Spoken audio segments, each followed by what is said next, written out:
An illegal immigrant has been charged with the murder of 22-year-old Georgia nursing student Laken Riley. Georgia Governor Brian Kemp now demanding answers from the Biden administration. This migrant apocalypse is really what I'm hearing now.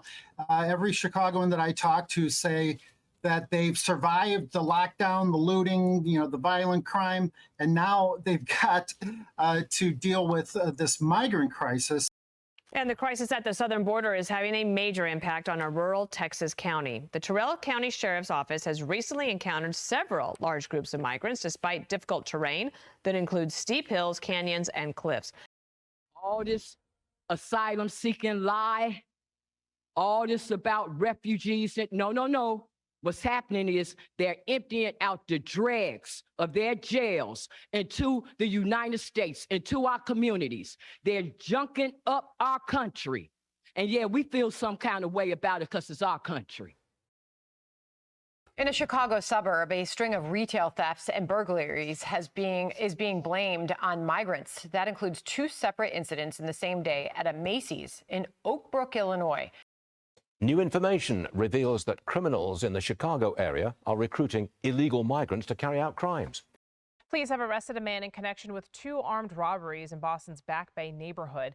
Officers arrested 61-year-old Joseph Laffey in the area of Island Street and Melnia Cass Boulevard. To the landmark verdict in the case of the mother of school shooter Ethan Crumley, prosecutors had painted a picture of a mom more interested in her own affairs than her son's mental well-being. Jury selection nearly complete in the murder trial of Adam Montgomery. He's on trial for the murder of his 5-year-old daughter, Harmony.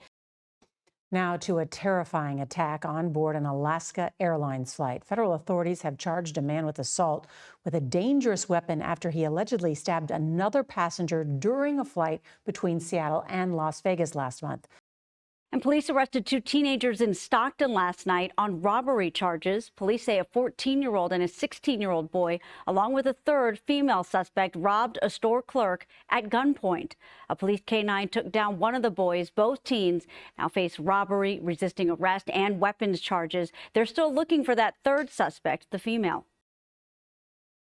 But before I even arrive at the Oval Office, I will win the presidency. I will be doing things that will be amazing. Like I will get the war between Russia and Ukraine settled forthwith. It'll be settled very quickly. We have this breaking news, new word from President Volodymyr Zelensky on the dire military situation in Ukraine. Zelensky saying he hopes to present a blueprint for peace to Russia in a summit this spring. We expect police to be honest, trustworthy, and avoid getting arrested themselves. Another set of arrests in connection with an alleged police brutality case. This was in California. 7 California Highway Patrol officers and a nurse have been charged with involuntary manslaughter. Tonight, a former Kansas police officer appearing in court, accused of a string of disturbing crimes. Go over the evidence that the state has against you. 51-year-old Todd Allen, a 20-year veteran of the force, charged with 24 counts of sex crimes, many taking place while he was still in uniform. Now, breaking news, a former LAPD officer charged with sexually assaulting 4 boys has died in custody. A brand new Metro police officer who had just graduated from the police academy this past Friday was fired before his first day on the job. Officer charged with murder after a traffic stop in Grand Rapids, Michigan. Officer Christopher Schur accused of shooting Patrick Leola in the back of the head.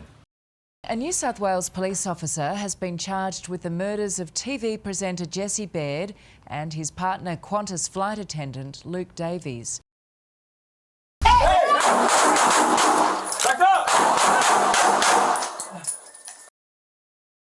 Because of this incident, they are recommending murder charges against 3 of San Antonio's finest. 3 San Antonio police officers in trouble tonight after an early morning shootout.